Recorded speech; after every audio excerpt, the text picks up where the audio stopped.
Welcome. I have a Scottish voice running in my head and I don't know why it wants to come out.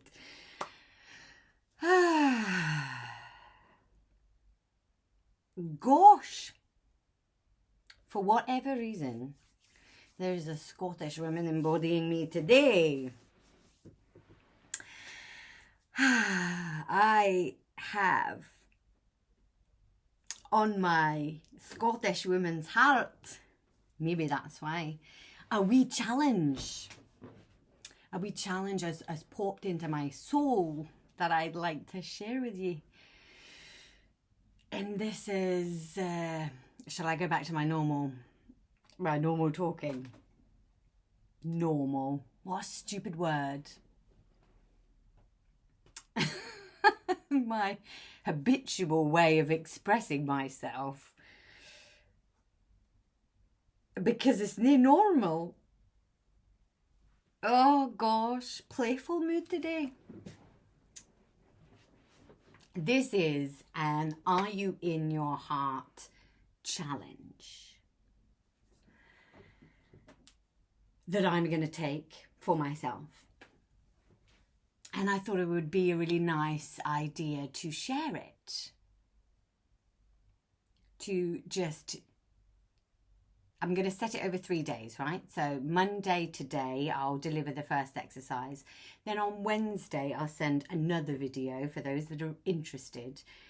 And we'll do another mini exercise. And then on Friday, the completion. And this will be almost like a mini barometer test challenge where you can work with yourself to see how, from my perspective, in your heart you are. Not that it's good or bad, it literally is a self-discovery. And not for you to be like, oh, well, I'm clearly not in my heart. That's terrible. One of the things is about being gentle with yourself and noticing, how often do you beat yourself up and go into self-sabotage story, right? Because for me, the amount that you love yourself is the amount that you are able and in capacity to love another. So this journey of mine to my heart is really important to me because it makes me a better mum. It makes me more aware for my daughter. I can love and hold her deeper if I discover myself deeper. It makes me a better coach. It makes me a better space holder. It makes me a better healer. So those are some of the reasons for myself why I would do this. And really my health is better. Mental health, physical health, energy levels. So also for anyone struggling with their health, I really think that is the body or the mind, if it's mental health, crying out for the journey back to the heart. And it's just screaming, wrong way in life.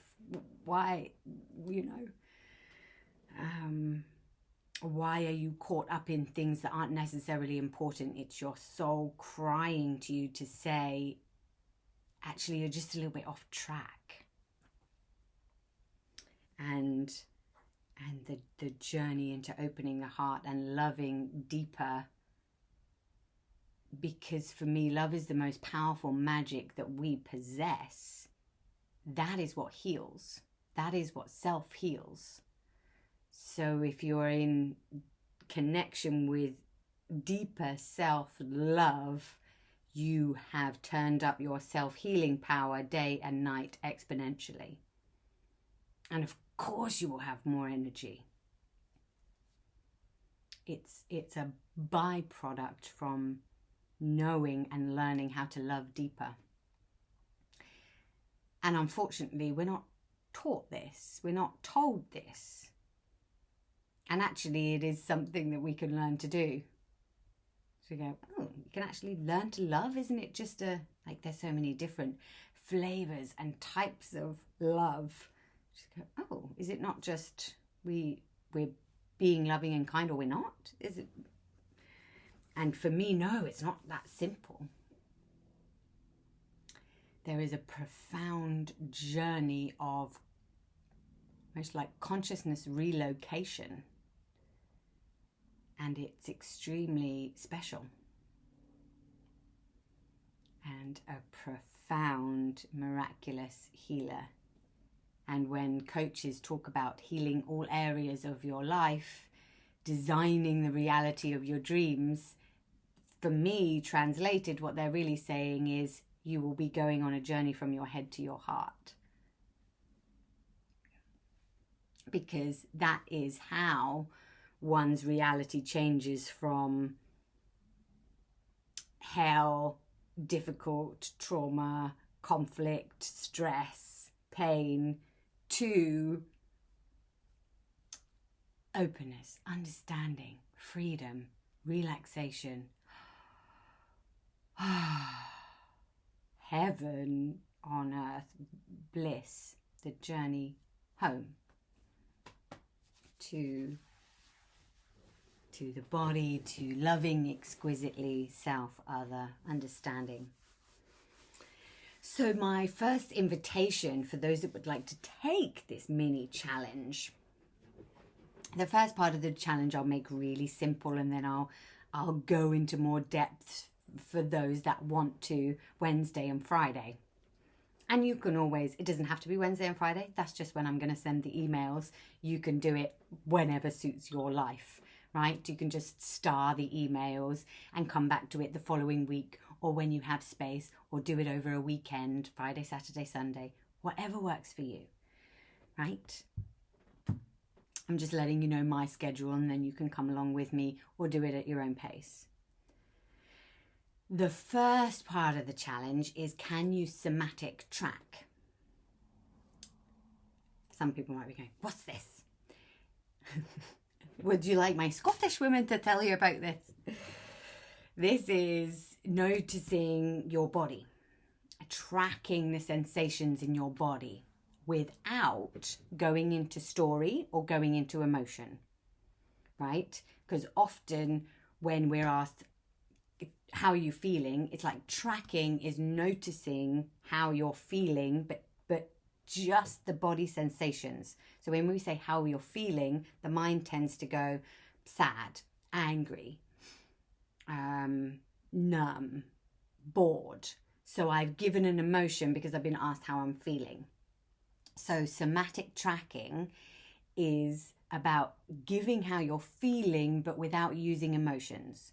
Just using sensations in the body as a step one. We're then going to go into emotions because they're really important.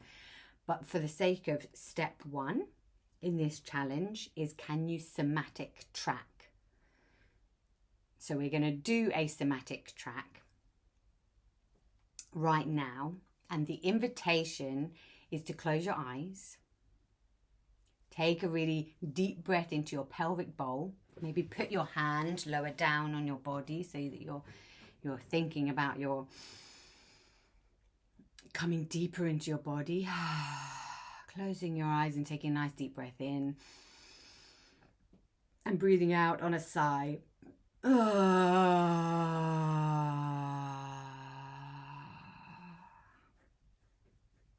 those that are not sure about making a sound, my invitation is to try that on, because there's something about the vibration that it deepens the relaxation of your nervous system. It will regulate your nervous system. So instead of breathing just air, if you can breathe out with a vibration,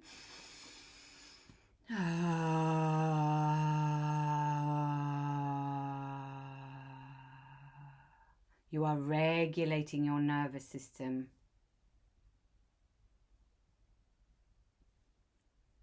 And you can try this on for yourself and do whichever you prefer. Again, this isn't the only way and a commanding instruction. This is an invitation for you to try on. If it doesn't feel right for you, only take what's of service.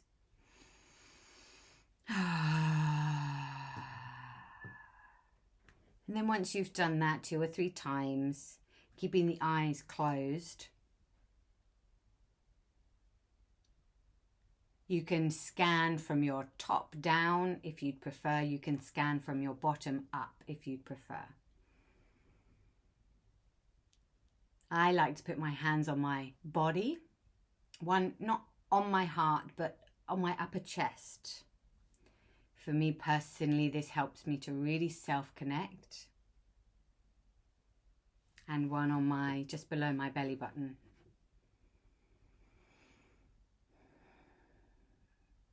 And somatic track will just literally be naming the sensations in your body. So I'll do an example.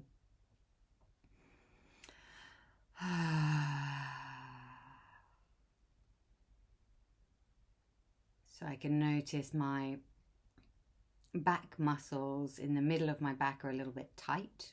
They're holding my back straight. As I say that, I notice my spine lengthen. I'm now aware of my neck having more space. My belly expanding on my breath. Feel I'm holding a little bit of tension in my arms. I'm aware of a tingling in my toes.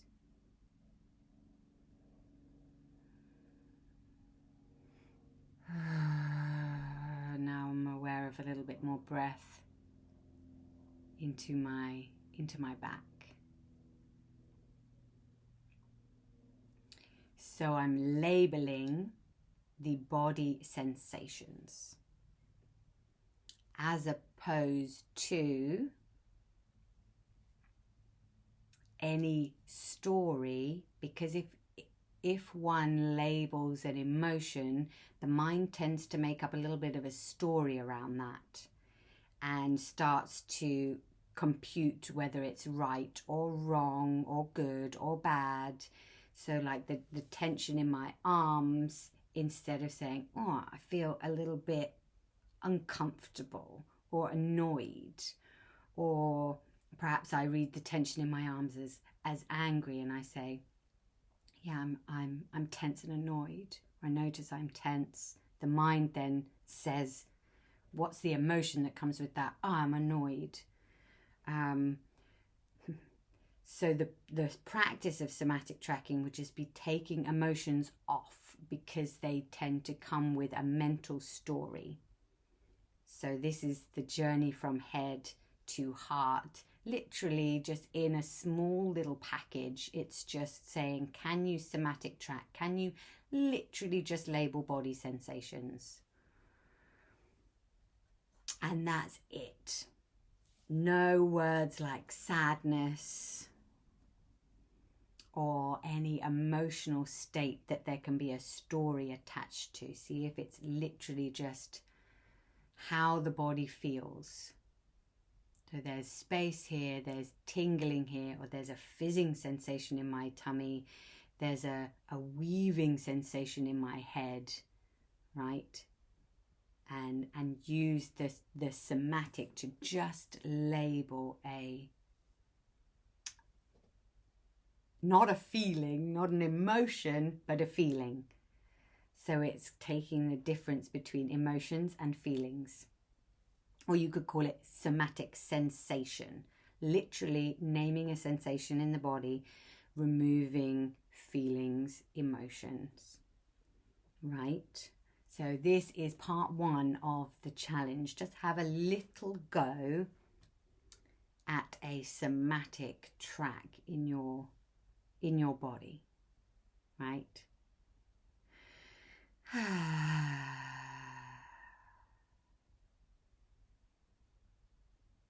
Yeah.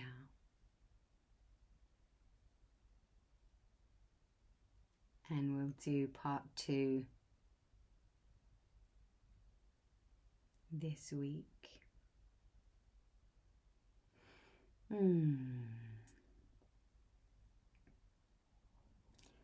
Yeah.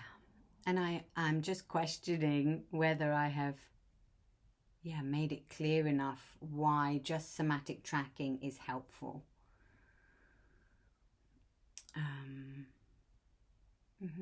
And this is helpful for the journey from head to heart, because just labeling somatic sensations in the body is you're starting to come into your body. You're very much aware of your physical sensations, and it's a practice of being with the all that is, being with the body, being with sensations, taking judgment off of the table.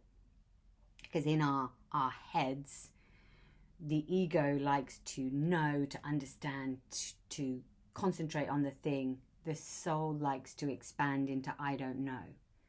So when one is in one's head, labeling of emotions and feelings, the ego likes to try and attach a story onto it based on how you felt like that in the past, and make a conclusion of what's going on now.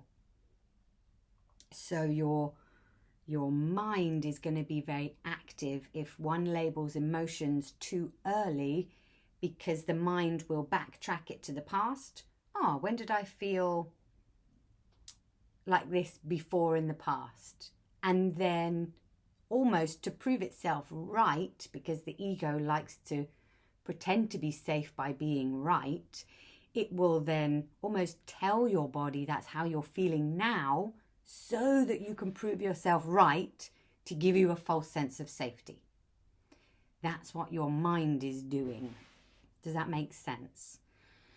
Whereas when you drop a little bit deeper and somatic track, you can take that off the table. So your mind isn't trying to prove itself right and actually put a state on your body that you might not be in. If that makes sense.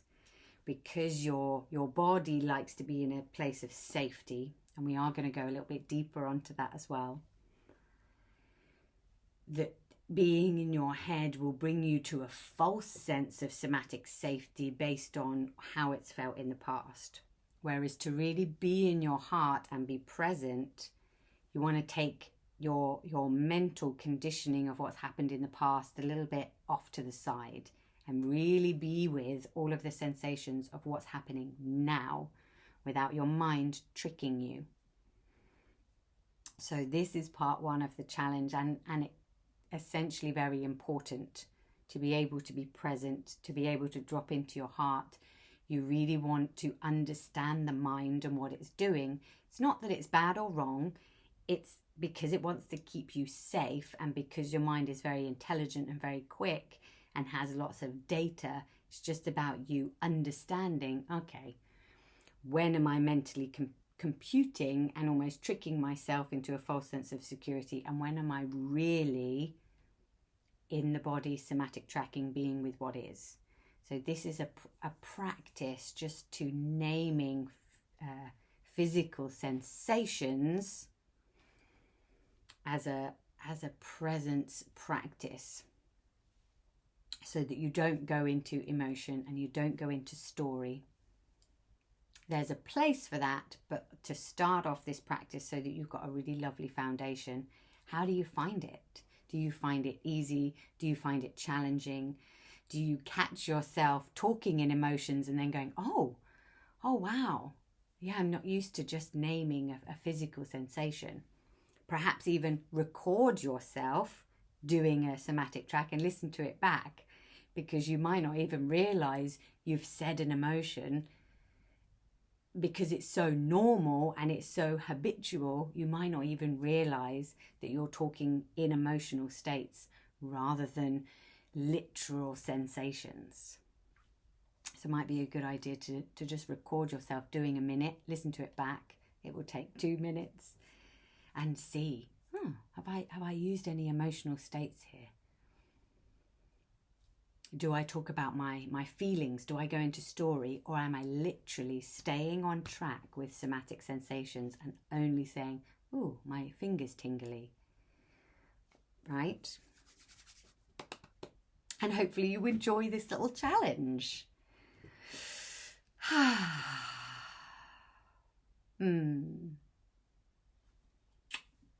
Obi chai.